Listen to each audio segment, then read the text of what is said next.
This trip found me starting it off at an ungodly hour in the morning at the Hollywood Burbank Airport. And I can only blame myself. Nobody twisted my arm and told me to take that departure time. I did it myself. It wasn't too long before the plane's engines fired up and I was on my way. All right, we're on the flight. Let's see what it looks like outside.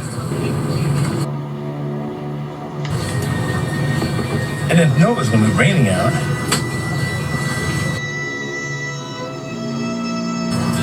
What the heck? Sweet baby Jesus playing with a box of matches.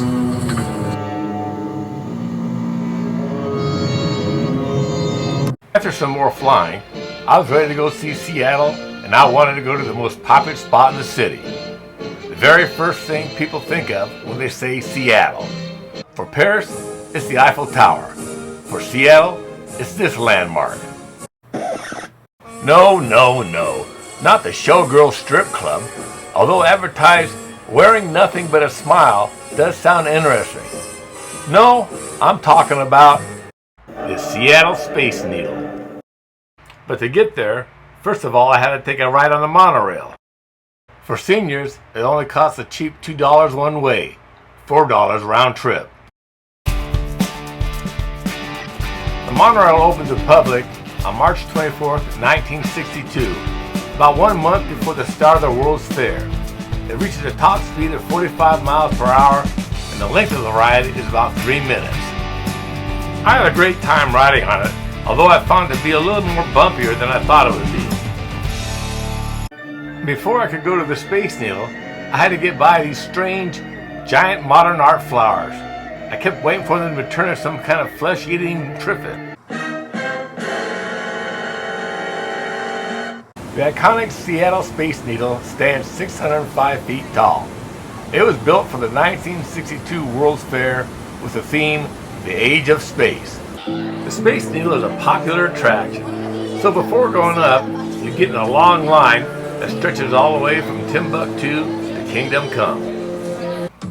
But finally, you do get to squeeze into an elevator and take that ride to the top. Try and get a spot near a window so you can look out, like I did. The Space Needle elevators travel at 10 miles per hour and take about 41 seconds to travel from the base to the top. About 41 seconds? That sounds pretty precise to me. And finally, you get to the top. So that's what 600 feet looks like, looking straight down. Kind of like what I said, except mine was something more like, holy shit. But once you manage to open your eyes, like I did, you'll say to yourself, what a beautiful sight. Like all the other tourists up there, I was busy taking selfies left and right. Well, you look at this.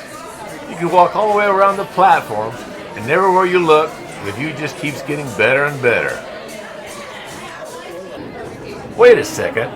Take a look down there on the roof of that building. Lucky for me I'm up here. Am I crazy? Are those giant spiders there? My last selfie on the top level. This level is open air, glass enclosed. Notice how I've got the edge of that panel in a death grip. Now I'm on the second level. This lower one has a rotating glass floor on it.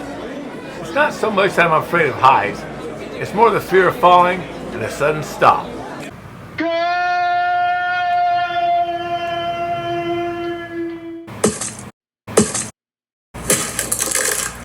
After that, it was time to take the elevator back down to solid earth and go do some more sightseeing.